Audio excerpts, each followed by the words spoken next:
There have been frauds in history, but this notorious con artist took things to a whole new level when he sold a made-up airport for a mammoth $242 million. Emmanuel Nwude Odinigwe, famously known as Owelle of Abagana, pulled one of the greatest frauds in history. The scam's mastermind was once a director of the Union Bank of Nigeria. His experience in the financial industry offered him access to the information, supporting materials and relationships that increased his credibility when it came to carrying out his hoax. Because of his prior experience as a bank director, Emmanuel had a thorough understanding of how to act professionally and likely exuded a certain confidence that made his victims feel at ease. However, this scam is the third largest in banking history in the world. Nwude is regarded as one of the smartest criminals in history. The scam's mastermind was once a director of the Union Bank of Nigeria. His experience in the financial industry offered him access to the information, supporting materials and relationships that increased his credibility when it came to carrying out his hoax. Because of his prior experience as a bank director, Emmanuel had a thorough understanding of how to act professionally and likely exuded a certain confidence that made his victims feel at ease. However, this scam is the third largest in banking history in the world. Nwude is regarded as one of the smartest criminals in history. The theft of the Iraqi Central Bank by Qusay Hussein and Nick Leeson's trading losses at Barings Bank are financial scams that are one step ahead of Nwude's prank. For this notorious con artist's dream of making $242 million by selling a fake airport, the target was Nelson Sakaguchi, the director of Brazil's Banco Noroeste, situated in São Paulo. He needed to dress like a powerful Nigerian in order to carry out this massive crime. At that time, Paul Ogwuma, the governor of the Central Bank of Nigeria, was the simplest identity for him to assume. Nwude found it simple to adopt this image because he was then the director of the Union Bank of Nigeria. The ability to mimic any banker's personality will thus be a challenge for Nwude. He needs more accomplices in order to carry out the scam in addition to adopting Paul Ogwuma's persona. In order to ensure a successful operation, he used the skills of Emmanuel Ofolue, Nzerebe Okoli, and Obumosakwe, as well as the husband and wife team of Christian Ikechukwu Anajemba and Amaka Anajemba.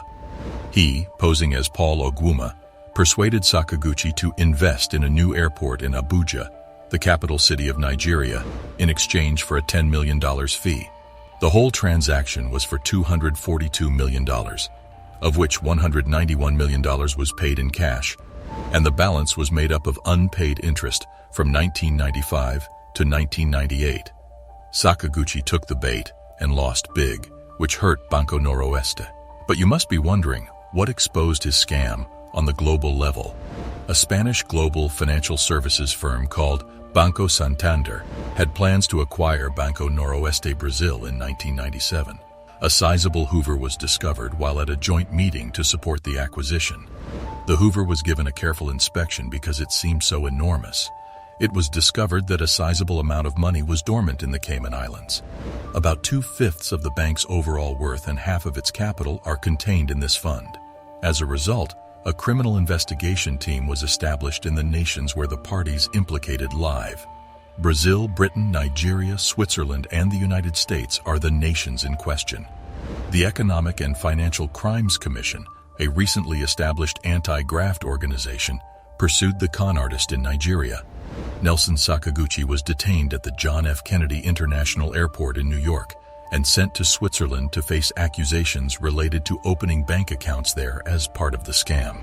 The Simonson and Cochran families, which hold Banco Noroeste, nevertheless contributed the $242 million as damage control and a cushion for the situation. One may assume that this would be sufficient to turn things around, yet the bank failed in 2001. Nelson Sakaguchi was detained at the John F. Kennedy Airport in New York and sent to Switzerland to face fraud-related accusations. The Economic and Financial Crimes Commission was established by the Nigerian Parliament in 2002 at the request of former Nigerian President Olusegun Obasanjo. In 2004, Nwude and his accomplices were arrested by the EFCC and charged 86 counts, ranging from bribery and fraudulently seeking advance fees at the Abuja High Court. They all pleaded not guilty to the charges. However, the judge, Lawal Gumi, alleged that there was an attempt to bribe court staff. Years later, the case was thrown out by Gumi, who stated that the crime wasn't committed in Abuja as the offense was committed in Lagos, miles away from his jurisdiction. This con artist and his cohorts were arrested outside the courthouse and taken to Lagos. On top of that, this case was one of the major cases of the EFCC after it was constituted. The then chairman of the agency, Nuju Ribadu, alleged that Nwude tried to bribe him with $75,000 cash. Due to the allegations of attempted bribery and the attempted kidnapping of a prosecution witness, Nwude's case became much more challenging. Amaka Anajemba, a member of Nwude's gang, pled guilty and received a sentence of 2.5 years in jail and a $25.5 million fine. Having heard from Sakaguchi, Emmanuel and one of his conspirators, Nzeribe Okoli, later admitted responsibility for the crime. Nwude received 5 consecutive sentences of 5 years, totaling 25, while Okoli received 4. He was therefore given a total term of 29 years in jail. All of Nwude's possessions were seized in conjunction with this. It was given to the sufferer once more. But to everyone's surprise, in 2006, Nwude filed a lawsuit to recover his assets after he was released from prison, stating that some of the assets were acquired before he committed the offense. He was, however, able to recover $52 million of it. In a court hearing of the case in 2021, Nwude reportedly stated that he didn't know about the $242 million airport scam. He said he was convinced by his legal team, led by Dr. Chris Uchi when he was in prison, to make a plea bargain agreement with the International Council. As per the words of Nwude, "I told him that I'm not responsible for the $242 million. I have no knowledge of this money, thus I'm not accountable for it. Even if I have access to several of my buddy, the late Christian Anajemba's bank accounts, the EFCC should investigate all the remittances that passed via my accounts. As money entered my accounts, I gave it to Mr. Naresh Asrani, one of my Indian acquaintances who has connections to a Swiss bank, who then executes the exchange on my behalf. He took his commission when the money came in, and I will take mine. And I gave the big cash to Christian Anajemba. Whatever he claims now, one can't be sure whether you should trust this con artist or not for your business." According to the news agency of Nigeria, Nwude was found guilty in 2005 by an Ikeja High Court of impersonating Paul Ogwuma, a former governor of the Central Bank of Nigeria, in order to defraud a Brazilian bank. Ogwuma held the position from October 1, 1993 until May 29, 1999. Between 1995 and 1998, the bank, Banco Noroeste, was stolen $242 million. It was the third largest bank fraud in history at the time of the occurrence, which led to the demise of Banco Noroeste in 2001. This con man persuaded Mr. Nelson Sakaguchi, a director of a bank, to spend $242 million to purchase an airport in Abuja that had not yet been constructed. According to the Anti-Graft Bureau, Sakaguchi, who was duped, paid $191 million for the fictitious airport between 1995 and 1998, with the remaining sum coming from unpaid interest. Justice Joseph Ohiwole condemned Nwude to 25 years in jail for the fraud in 2005. His conviction was the first significant conviction for the Economic and Financial Crimes Commission, which had just recently been founded.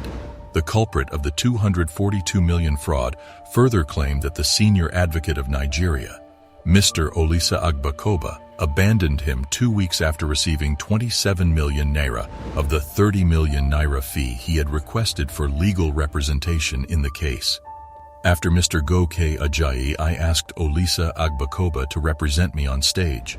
I have never attended court or had any prior court experience.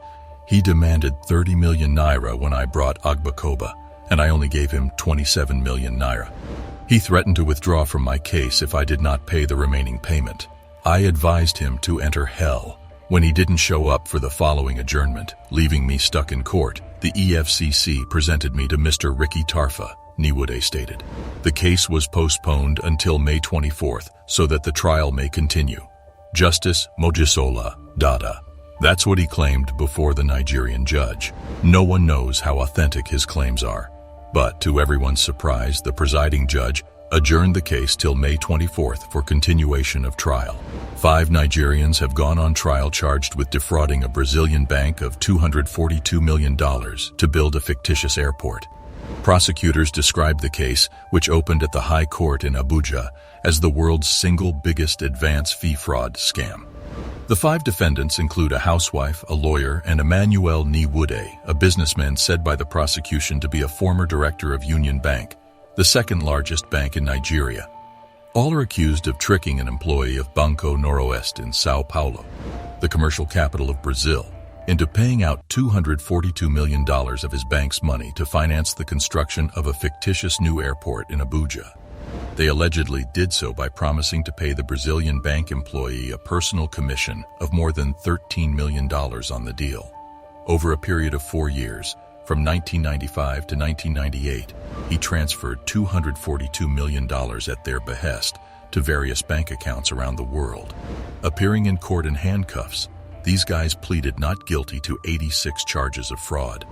To this day, all 5 of these stand as a stark reminder of what people can do just to make some bucks. Remember to subscribe to our channel to get the latest news from the world of scams and undercover crime. And so, dear viewers, it's time we close the chapter on the saga of the made-up airport, hoping that the booms of this story will vibrate through time as a stark reminder of the thin line between illusion and reality. If the thirst for more criminal stories still haunts you, click on the video links popping up. And as always, we'll catch you up in the next video. Until then, stay safe.